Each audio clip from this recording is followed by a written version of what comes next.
여러분 안녕하십니까? 우리 사회가 어떤 방향으로 발전해 가야 할지 모색하는 자유경영원 문구천입니다. 오늘은 지난 10월 19일 윤석열 대통령의 그 발언에 대해서 좀 살펴보도록 하겠습니다. 윤석열 대통령이 이제 국민의힘 원외 당협위원장과의 어떤 오천에서 그런 얘기를 했습니다. 자유민주주의 세력이라면 좌우가 있을 수 있다. 이런 사람들하고 이제 다 협치를 할 수 있는데, 여기는 이제 진보도 좋고 좌파도 좋다. 그렇지만 북한을 따르는 이 주사파, 이거는 협치가 될 수가 없다. 좌파도 아니고 이 사람들은 진보라고 볼 수도 없다. 이런 취지의 얘기를 했어요.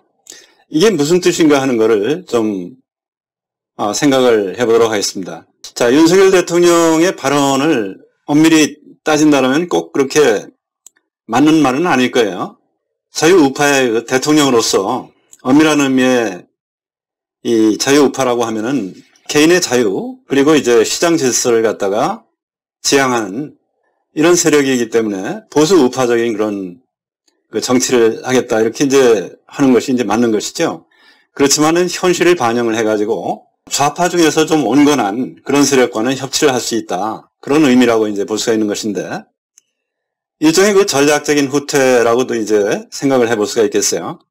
아무튼 현재 우리나라의 정치 지형이 종북이라든지 주사파, 즉 김일성주의자, 이런 사람들을 척결을 하는 것이 너무나 시급한 그런 형편이기 때문에 우선 진보 좌파라든지 말하자면 사회민주주의 이런 세력과는 협치를 하겠다, 이런 의미라고 생각이 됩니다.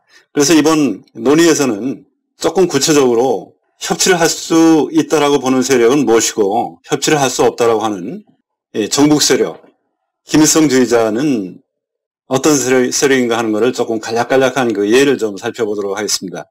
우선 자유민주주의, 우리의 헌법 정신이라고 볼 수 있는 자유민주주의라 하는 것은 자유하고 민주라고 하는 말이 혼합되어 있는 그런 체제죠.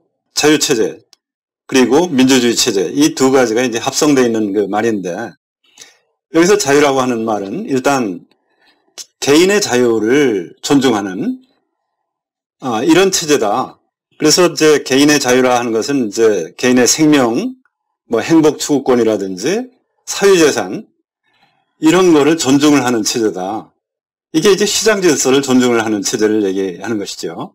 그래서 그거를 간접적으로 또 손상을 줄 수 있는 어떤 외적인 강제라든지 사기 기만, 폭력, 이런 거를 막아주는 그런 체제, 이것이 이제 자유체제라고 볼 수 있는 것이고, 이런 체제는 한편으로 시장 활동을 보장하는 체제가 바로 개인의 생명과 이 자유를 보장하는 체제이기 때문에 결국은 자유체제 하는 것은 개인의 자유와 시장, 이 두 가지의 키워드로 이렇게 우리가 이해를 하면 되겠습니다.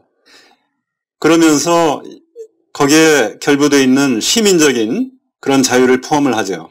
언론, 출판, 표현, 양심의 자유라든지 이런 자유를 이제 포함을 하는 자유체제를 얘기하는 것이고, 그 다음에 민주라고 하는 말은 주권 재민 사상을 얘기하는 것이죠. 이 권력의 원천이 국민으로부터 나온다 하는 의미입니다. 그래서 국민의 보통 선거에 의해서 대표자를 뽑아서 이 정치를 하는 그런 체제가 이제 오늘날의 대의제 민주주의라고 볼 수가 있는 것이고, 다만 이 민주주의라 하는 것이 만능은 아닌 것이 이 다수결이라고 하는 이 다수, 이것이 의사결정에 어떤 우선권을 갖는다라고 하는 것이 민주주의인데, 이것만을 강조를 하다 보니까 어떤 경우에는 다수의 횡포라고 하는 이 전체주의 횡포, 다수가 또 전체주의화 될 수가 있다라고 하는 한계가 있어요. 그래서 이런 한계를 막는 민주 제도가 뭐냐 하면은 바로 법치입니다. 제어 장치가 바로 법치예요. 법치의 원리. 여기서 말하는 법치라 하는 것은 이 시장이라고 하는 이 체제가 돌아갈 수 있는 그런 법을 잘 만들어서 이걸 가지고서 이 다수의 횡포라든지 아무리 다수결로 결정을 한다 하더라도 이런 이 시장 원리에 맞지 않는 그런 결정은 제어가 되어야 한다. 이런 식으로 이제 법치의 원리가 곁들여 있는 그런 민주. 이렇게 되면 이제 자유민주주의 체제다 하는 것은, 이런 체제 같으면은 결국은 사람들이, 국민이 점점 번영을 하면서 이 살만한 사회가 되겠구나 하는 걸 우리가 짐작을 할 수가 있는 것이죠. 대한민국이 단숨에 세계 10위권의 어떤 경제 국가가 됐다, 경제력을 갖게 됐다 하는 것은 바로 이와 같은 자유민주주의 체제, 이거를 60, 70년 이렇게 해왔던 그런 결과라고 볼 수가 있겠습니다. 자, 이번에 이제 윤석열 대통령이 협치가 가능하다라고 했는 것을 조금 더 정의를 해보자면은, 사회민주주의 세력과는 야당이죠. 협치가 가능하겠다 이렇게 얘기한 거나 마찬가지예요. 그러면 이 사회민주주의 세력은 어떤 세력이냐 하면은, 이 경제라든지 사회적으로 평등을 강조하는 세력입니다. 평등한 분배, 복지, 남녀 간의 평등, 중소기업, 대기업 간의 평등, 힘의 어떤 균형, 노동자와 자본자 간의 어떤 갑질이라고 하는 말이 우리나라에게 굉장히 입에 많이 오르내렸죠. 이것이 이제 어떤 힘의 평등을 얘기하는 것이죠. 자, 그래서 이 평등을 마치 거의 민주주의는 바로 평등을 위한 것이다, 이렇게 생각을 하는 그런 사람들이 바로 이 사회민주주의라고 볼 수가 있습니다. 이 세력은 시장 경제를 부정하지는 않죠. 그렇지만 시장 경제를 윤리적으로 좀 문제가 있기 때문에 이걸 좀 세탁을 할 필요가 있다, 그렇게 여기는 세력입니다. 그래서 이런 사람들이 정책을 만들면은 그것이 우리가 익숙한 사회정의, 사회복지, 그 다음에 경제민주화, 최소임금제라든지 이런 사회적인 형평성을 고려한 그런 조치가 이제 줄줄이 나오는 그런 정책을 펴게 되지요.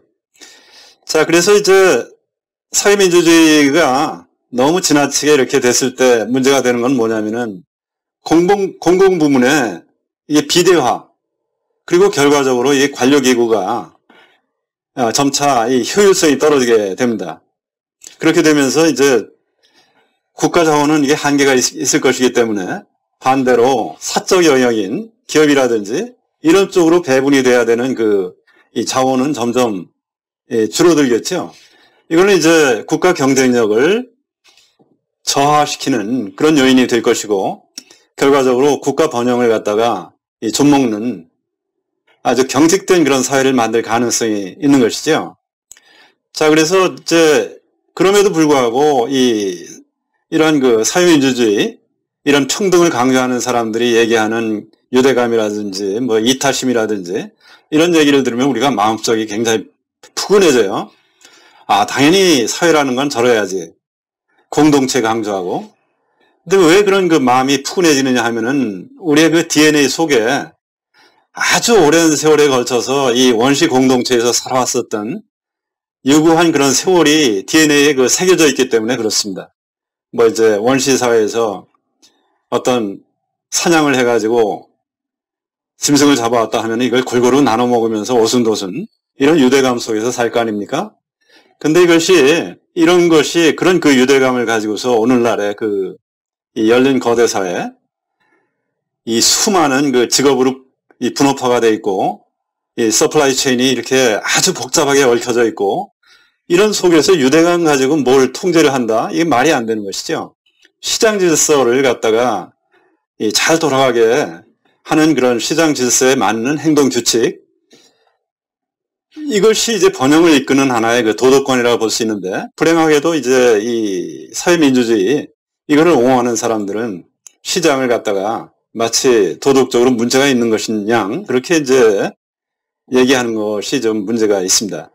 그렇지만 우선순위를 고려해 봤을 때 우리 국가의 헌법 체제라든지 이걸 송두리째 뒤엎으려고 하는 이런 세력이 있는데, 이런 사람들을 구축을 해내는 이것이 이제 너무나 시급한 것이죠. 그래서 이제 대통령이 얘기하는 것은 이런 분배 정의를 실현을 하겠다라고 하는 이런 세력과는 어떤 여러 가지 속도의 조절 문제라든지 이런 식으로 협치를 하면 될 것이다.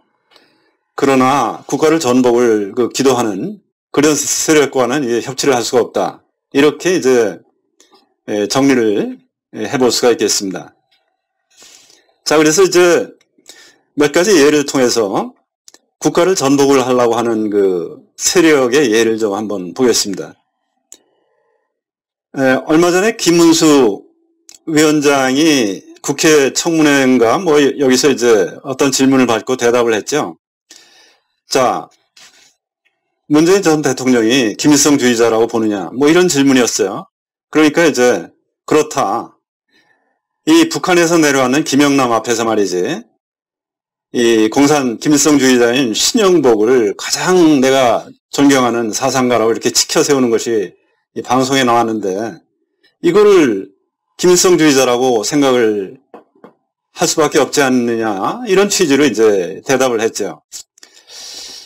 이 통역당 사건을 일으켰던 사형 선고를 받았다가 전향서를 쓰고 가까스로 이렇게 사형을 면했지만 끝까지 자기는 김일성주의 사상을 버리지 않았던 이 신영복, 이 사람을 내가 제일 존경하는 사상가다. 이 대통령이 돼가지고 이제 이런 그 얘기를 했던 문재인 대통령. 정말 대한민국을 뼛속 깊이 부정을 했던 그 마인드를 가지고 있었다. 그런 생각을 해볼 수밖에 없는 것이죠. 대한민국의 그 70주년 건국절 8월 15일 건국일도 부정을 하면서 이제 유야무야 이제 넘어갔지 않습니까? 좌파 대통령 중에 이제 과거에 노무현 대통령도 이제 그런 아주 인상적인 기억에 남는 그 연설 장면이 하나 있는데, 아주 오래됐기 때문에 여러분들이 유튜브 같은 데 검색을 해보시면 이걸 찾아볼 수가 있어요. 2006년도 노무현 대통령의 그 민주평통 자문위원회 연설인데요. 대한민국의 어떤 국군, 특히 그 장성급들을 질타를 하는 내용입니다. 그 많은 국방비를 쓰고도 작전 통제 하나 못하는 군대를 만들어 놓고 나 국방장관이요, 나 사무총장이요, 이렇게 별 줄줄 달고 뭐 작전 통제권 회수하면 안 된다고 반대하고 부끄러운 줄 알아야지 뭐 하면서 이렇게 질타를 했던 그런 그 연설이 있어요.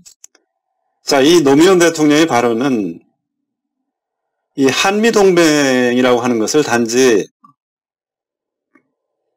이 남북의 문제에 외세가 관여하는 것처럼 이렇게 여긴 게 아닌가 이런 생각을 금할 수가 없습니다.